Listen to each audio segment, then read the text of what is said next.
Welcome, Middle-earth Wanderers. I hope you've already enjoyed the third episode of Rings of Power, titled Adar, because today is a spoiler-rich breakdown of the lore. If you haven't watched it yet, and spoilers are your buzzkill, then stop listening, go watch it, and come back. My approach today is a little different. I asked a few family and friends who are watching Rings of Power to send me questions after they watched it, and I'll be answering those questions today. I want to open that up to all of you Middle-earth Wanderers. After you watch episode 4 of Rings of Power, send me your questions. I'll do my best to answer them. You can send me questions by finding me on Twitter, Facebook, or Instagram, or by sending me an email. Use the links in the show notes to find me and send me your questions. Also in the show notes, you'll find links to purchase my most used resources for researching the wide world of J.R.R. Tolkien, as well as discount links for Amazon Prime or Amazon Video if you haven't signed up for those yet. And if you like what you hear, you can also support the Lore of the Rings podcast by giving a monetary donation. You'll find a link also in the show notes to do so. Now, on to the lore of Amazon's Rings of Power Episode 3, Adar. Welcome! In the Lore of the Rings podcast, we wander the world of J.R.R. Tolkien by exploring the foundational epic stories from the deep past of Middle-earth. If you enjoyed Tolkien's books, or maybe Peter Jackson's movies, or perhaps you're excited for Amazon Studios' new series, The Rings of Power, and you want to dive deeper into the rich world of Middle-earth, then listen and subscribe. Magavayan, fellow wanderers. Let's start with the first major realm we see in this episode, or as Galadriel says, quote, the land of the star, the westernmost of all mortal lands, the island kingdom of Numenor. We've covered Numenor in a few previous episodes, but let me give you a 1-minute snapshot. Numenor is indeed an island in the shape of a 5-pointed star that was raised from the depths of the sea and given to the Adane. The Adane were 3 major clans of humans who allied with and helped the elves in the First Age of Middle-earth. For their service and friendship, the Adane were given Numenor for a kingdom. The first king of Numenor was Elros, the brother of Elrond. More on that in a second. And the last king was Ar-Pharazôn. Numenor became a great seafaring kingdom, eventually returning to Middle-earth. However, they were banned from sailing so far west that they could no longer see their island. This ban came from the Valar, the divine beings in the far west who govern the world. The Numenorians were blessed with long life, usually about 500 years. However, over Numenor's roughly 3,000 years of existence, the people became slowly fearful of death, and eventually rebelled against the Valar, and thus Numenor was drowned in the sea. The Numenorians also practiced a religion. They worshipped the creator Iluvatar. However, as time passed and their resentment grew, this worship was gradually neglected and then outright rejected. For more details on Numenor, check out episodes 34 through 39 and 46. One of the common questions I received was about the statues in Numenor. The faces carved into the rock in the water passageway I'm guessing are statues of the Valar. One clue to this is their larger-than-life size. The only one that can be easily identified is the male on a horse with a waterfall in his hand. I believe this is Orome, the great hunter, who first discovered the elves after they awoke, and who also led the elves to Valinor in the Great March. In the huge bay area is a ginormous statue of Eärendil. Eärendil is the father of Elros, and thus the founding grandfather, if you will, of Numenor. He was a great mariner who asked the Valar for help in defeating Morgoth in the First Age. As a consequence, he and his wife Elwing could choose to become immortal elves or mortal humans, and they chose the first, to inherit the gifts of the elves. In one part of their story, Elwing was transformed into a giant swan, hence the bird with outstretched wings on the statue's shoulder. I have a few more details about Eärendil we'll get to in just a minute, but if you'd like to hear his full tale and some cool connections to Aragorn, listen to episodes 30 through 33. I was also asked if Numenor is the same place as other kingdoms of men that we see in the movies, most notably Minas Tirith of Gondor. The short answer is that no, Numenor is totally different, being an island kingdom that existed only during the Second Age of Middle-earth. And we've only ever seen the Third Age depicted on screen before. Indeed, every kingdom of men we've seen is in decay, diminished from the days of its former glory. But not Numenor. Numenor is the pinnacle, the apex of human kingdoms on Middle-earth, and sadly, we will be witnesses of its fall. Now, the notion of the fall may be unfamiliar to some listeners, and we're about to take a religious turn for a minute. As a devout Catholic, Tolkien was acutely aware of the opening stories of the Bible, which share the fall of Adam and Eve. In a letter to Wilton Waldman, included in many editions of the Silmarillion, Tolkien defined the fall as, quote, rebelling against the laws of the Creator, especially against mortality. And he even summarized all of his Middle-earth writings by saying, quote, all of this stuff, yes, he used the word stuff to describe his life's work, all of this stuff is mainly concerned with fall, mortality, and the machine. The story of Numenor, how its people rebelled against their creator, as exemplified in the Valar, and their rage against mortality and its perceived unfairness, is Tolkien's clearest example on the themes of the fall and mortality. Let's dive a little deeper on Elros, the first king of Numenor. Elros has a couple of cameos in this Rings of Power episode. Galadriel mentions his name regarding the Hall of Lore, that it was designed by Elros. Then she and Elendil examine a tapestry that depicts Elros and Elrond. This tapestry gives a few clues. First, the divergence of the elves and men, with Elros on one side and Elrond on another, with waters like the seas under men and roots of a tree under the elves. It's hard to see, but near the top, between the two brothers, is a bright star. More on that star in a moment. So why two brothers, one of human blood, the other of elven? Think back to their parents, Eärendil and Elwing. Eärendil and Elwing were the product of two pairings of humans with elves. Remember, those pairings were mentioned in the first Rings of Power episode. So both had human and elvish blood in them. After they journeyed into the West and lobbied for their races, they were granted the choice, but also their children could choose as well. I'm not aware of any reasoning or justification that Tolkien provided for why Elros chose mortal man and Elrond chose immortal elves, but it brings up an interesting question. If you could choose, which one would you pick? Mortality with humans or immortality with elves?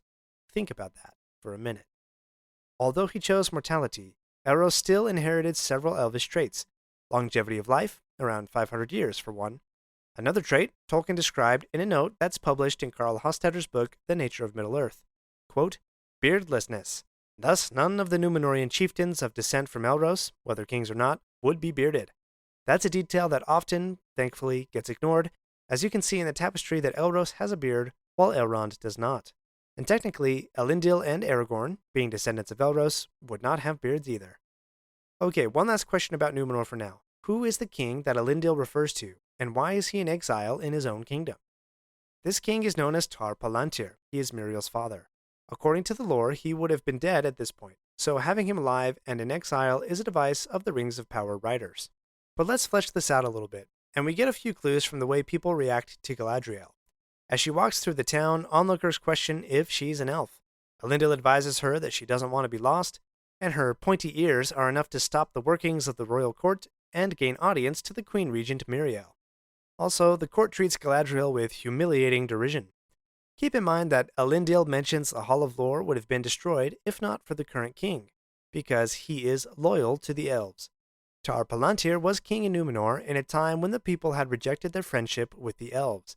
As noted in Appendix A of Return of the King, Palantir, quote, repented of the ways of the kings, and, quote, the power and wealth of the Númenóreans continued to increase, but their years lessened as their fear of death grew, and their joy departed.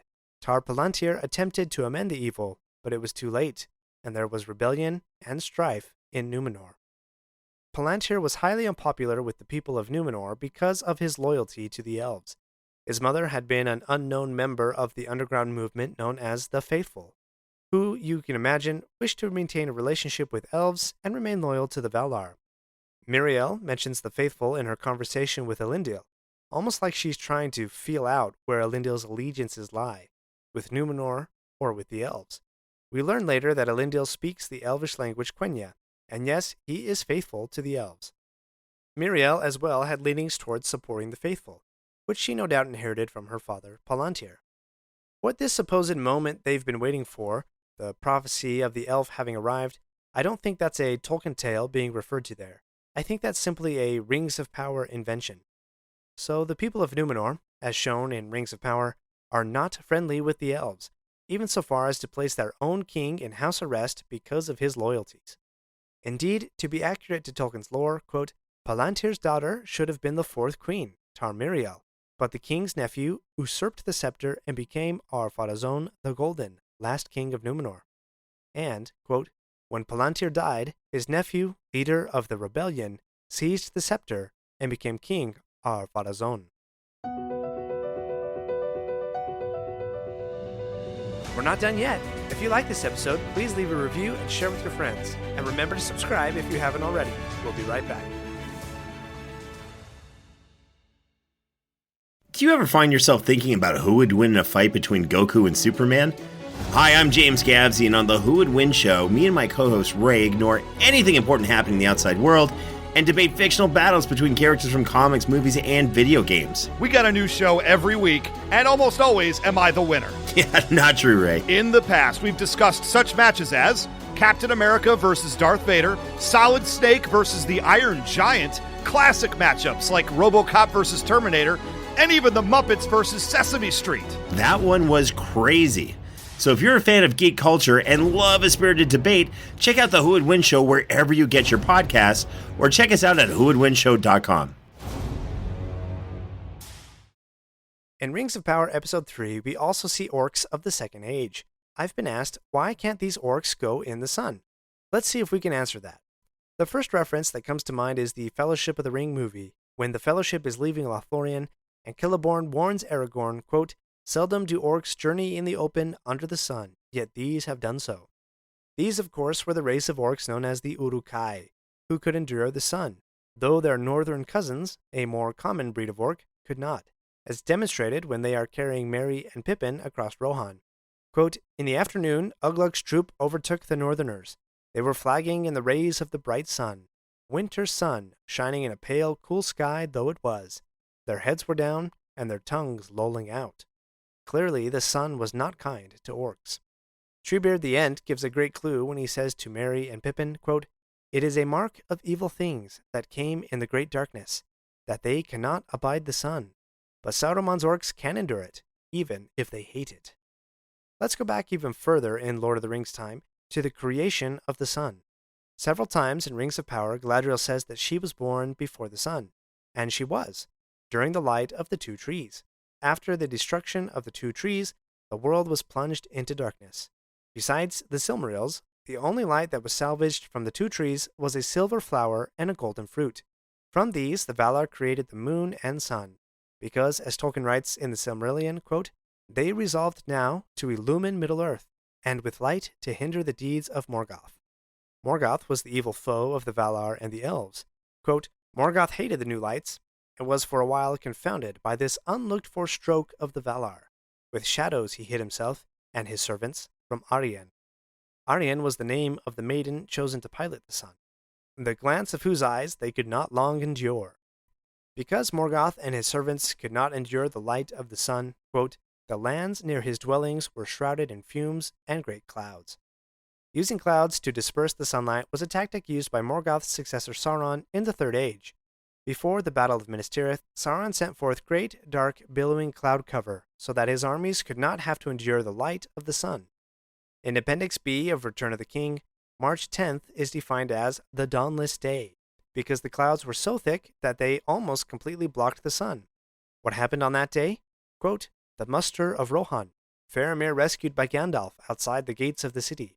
Aragorn crosses the river Ringlow, an army from the Morannon, the Black Gate of Mordor, takes Carandros and passes into Anorion. Frodo passes the crossroads and sees the Morgul host set forth. So this day, the Dawnless Day, is the pivot point. Sauron's armies are closing in on Gondor, Aragorn is racing to Minas Tirith, and Frodo is attempting to enter Mordor. A dark day indeed, and not only because of Sauron's cloud shield against the sun. In Rings of Power, the orcs also mention that they serve someone they refer to as Adar. This is also the title of the episode. Arondir, the elf, recognizes Adar as an elvish word. Adar is a variation of the word Atar, meaning father. Most notably, it is the name of the one god who created the Valar and the world. Iluvatar, or to pronounce it another way, Iluv-Atar, meaning father of all. The elves conjecture that Adar refers to one of the names of Sauron, but as far as I can tell, Sauron didn't use that particular title. So I'm guessing that Adar is a Rings of Power invention of a major servant to Sauron, like a lieutenant over orcs. Remember, Sauron doesn't have the Ringwraiths yet, so what structure does he have in place to keep his strategy in operation? I should also note here that someone asked me if Sauron is an elf. No, Sauron is not an elf. He is from a class of spirits called the Maiar. So, in the divine hierarchy of Middle-earth, we have Iluvatar, the creator, at the top, then the Valar, of which Morgoth is kin, and then the Maiar. The Maiar are servants to the Valar, although some were corrupted to follow Morgoth. Other notable Maiar include the Ents, the Eagles, the Balrogs, and the Wizards, like Gandalf. However, the more evil Sauron did, the more bound to his physical form he became. So technically, he can't die, but his power can be so diminished that he essentially no longer poses a threat, which is what happened when the One Ring was destroyed. For more on Sauron's origins and his doings in the Second Age, listen to episode 45. Okay, I can't not say anything about the Stranger. This seems to be where most of the mystery for Rings of Power lies. My brother asked me if the Stranger was Olorin, which is Gandalf's ancient name, and that's certainly one theory. When the Stranger is finally revealed to the Harfoot clan, Nori's father asks the clan leader Sadok, quote, "Have you ever heard tale of beings falling from the stars?" Sadok replies, quote, "I've heard of beings who were turned into stars, never the other way around." Who in Middle-earth has turned into a star? The only one I know of was Eärendil, the father of Elrond and Elros. Remember that star on the tapestry in the Hall of Lore? That's Eärendil. Eärendil and Elwing possessed the single reclaimed Silmaril. After the choice to be immortal, Eärendil's ship was refashioned so that he could sail among the skies, the Silmaril providing the light of a new star. This is the star that is above Galadriel when she reveals to Frodo that she is a ring bearer. Quote, "Eärendil, the evening star, most beloved of the elves, shone clear above." What an extraordinary tale that must have been for even the reclusive, secretive Harfoots far in the east of Middle-earth to have heard rumors of Eärendil, even if they don't know all the details. The Stranger is clearly concerned with the stars, and one constellation in particular. I've heard another theory for the Stranger, and I wish I could credit the original source, but I don't know who it was. The theory is that the Stranger is the Man in the Moon, and I think it's a compelling guess.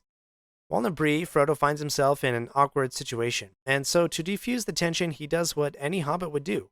He sings a silly song. That's what you would do, right? The song is about the man in the moon who, quote, "came down one night to drink his fill." Could the Stranger found by the Harfoots be the origins of their legend of a man in the moon? Actually, the Hobbit's understanding of the man in the moon is quite sophisticated. When we go back to the origins of the moon, I mentioned before one of the Maiar was chosen to pilot the sun. This was Arianne, a female spirit. Also, another member of the Maiar was chosen to pilot the moon, Tilion, a male spirit. This is why, in Lord of the Rings, the sun is referred to as she and the moon as he. Could the Stranger be Tilion, the Maiar who pilots the moon, somehow fallen from his vessel into Middle-earth? We'll have to wait and see. That's it for today. Again, after you watch Rings of Power Episode 4, please send me your questions. Use the links in the show notes to email me or find me on Twitter, Facebook, or Instagram. Thanks for listening, and happy wandering.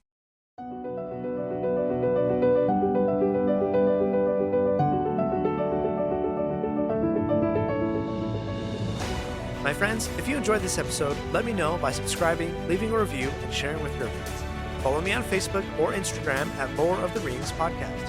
For feedback on the show, please email me using the link in the show notes. Until next Thursday, remember, not all those who wander are lost.